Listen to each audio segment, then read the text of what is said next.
This is the Geiger counter. It's recording 46 Roentgens of radioactivity in this house now. 50 is considered dangerous, 500 fatal. It all depends on the individual. Different people have different absorption capacities. When I want an opinion, I'll ask for it. Wow, that was unimaginable. I mean, Evan, wandering curator. I can't believe they actually hit us with a nuclear bomb. I mean, my God. I mean, that flash, that big mushroom cloud over downtown Cleveland. Well, thank God the cot is okay. Anyway, well, now we have to hide from the fallout. That's going to be very imperative. And to hide from fallout and to find out whether or not we can safely move around, we're going to need a Geiger counter. And I just happen to have an old civil defense Geiger counter, complete with head clips, earphone, which I can plug in here. And we're going to be able to tell what's radioactive. We can tell how much radiation we're receiving. And I'm going to show people this model number 6B Geiger counter from the Victoreen Instrument Company of Cleveland, Ohio. Right here. Maybe it's a good thing that I don't have the clicker. Oh my God! Come closer, Evan. Oh, okay, not too close. Back. Yeah. Okay, you stay over there.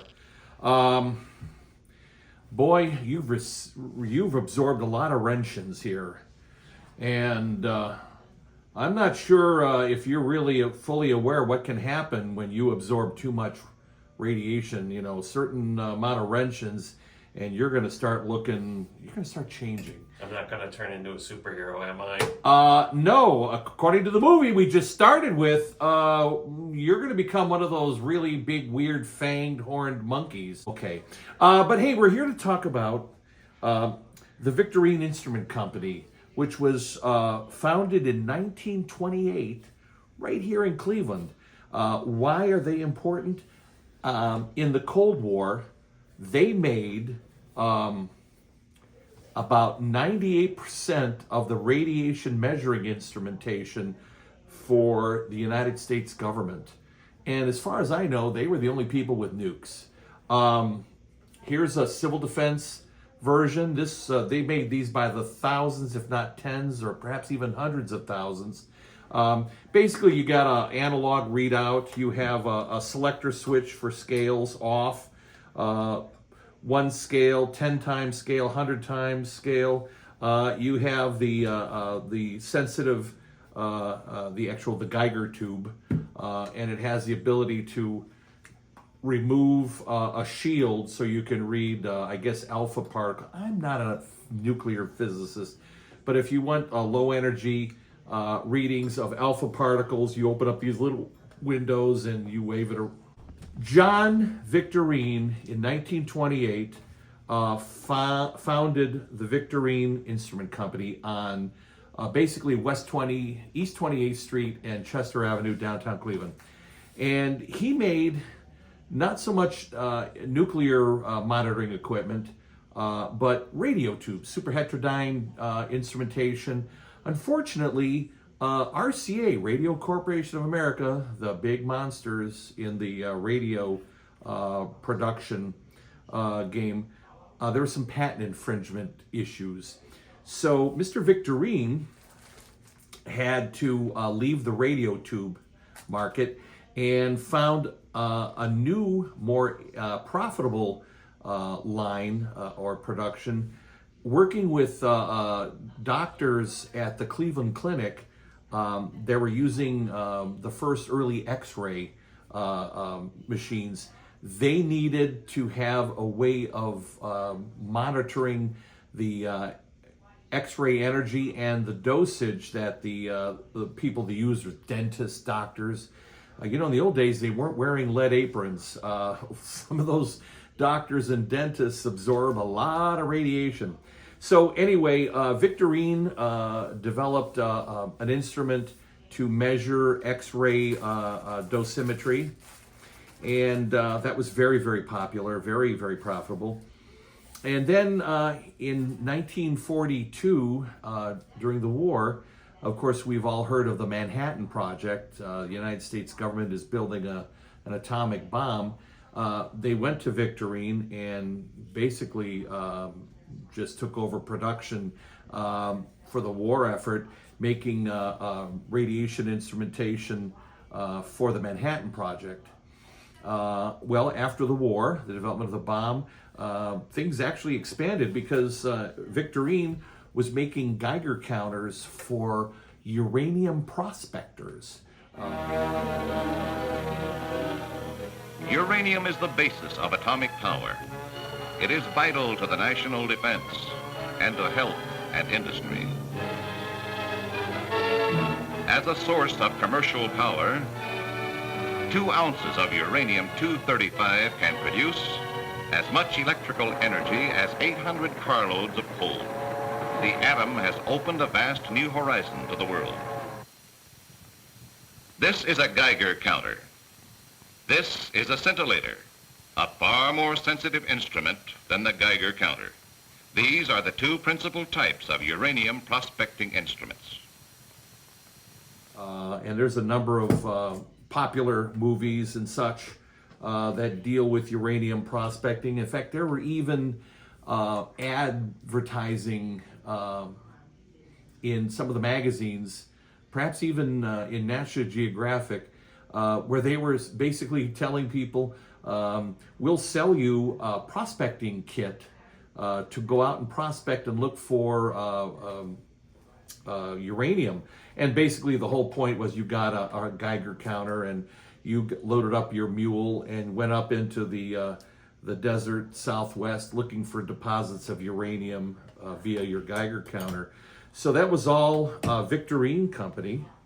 Victoreen prospered greatly up until about 1965. They built a massive factory out on Woodland. Again, they continued to be dominant players.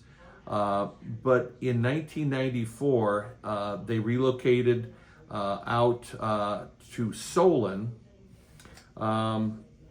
But then, you know, like all things, Cleveland, they had competition. They diversified. Things happened that they probably didn't expect to have happen, and they went out of business. And of course, today now, I believe you can get a little credit card sized machine that does 10 times what these things could do. In fact, these things, frankly, if you didn't have a crap load of D cells, you were out of luck. It takes 4 D cell batteries. There's some early electronics in there, some analog instrumentation. But this was designed, being a civil defense instrument. Remember all those fallout shelters in our school basements and churches and government buildings? You had basically, oh, I don't want to cut that off. You had barrels of water, barrels of survival crackers, civil defense blankets, because in the event of a nuclear attack, if you survive the explosion, the biggest threat afterward would be the fallout, the radioactive fallout, the dirt, debris, the dust that had become irradiated.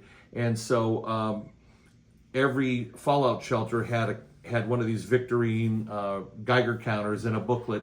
They included dosimeters, so you could move around, and if you came back, you could check and see if you had to leave the shelter, how much radiation you had absorbed. But anyway, that was the frightening reality of the Cold War. I remember as a student, you know, the old duck and cover things that we were all trained with. But also I remember seeing the fallout shelters. And in fact, when I went to West Tech High School for 10th grade, so that would have been 1972, the fall of 72, we had all-boy homerooms, and I guess there were all girls in the gym.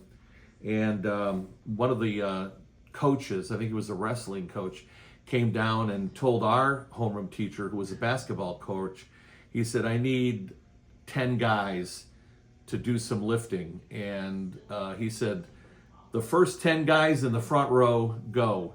And so we had 25, 30 minutes of work. And basically what we were doing is taking out old civil defense drums, blankets, crackers, and things. I didn't see a Geiger counter, but probably was in there. And loading it onto a truck because in 72, they decided not to stock fallout shelters in Cleveland high schools, I guess.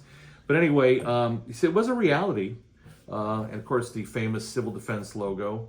But Cleveland, we can be very proud that we built the lion's share of the Geiger counters used in the military and education and research, prospecting. Yeah, Cleveland proud, and carrying these around. And Evan, do you have a will? Yeah, I do. Don't come close, honey. I think I need my lead underwear. In addition to the 500 Roentgens per hour fallout outside our home here in Richfield, common household things can be radioactive as well, including this vintage martini glass my wife found. It's actually quite collectible, but the green tint of the glass is from a uranium salt. So here we have the scale, and I'm going to read it. There you go. See the...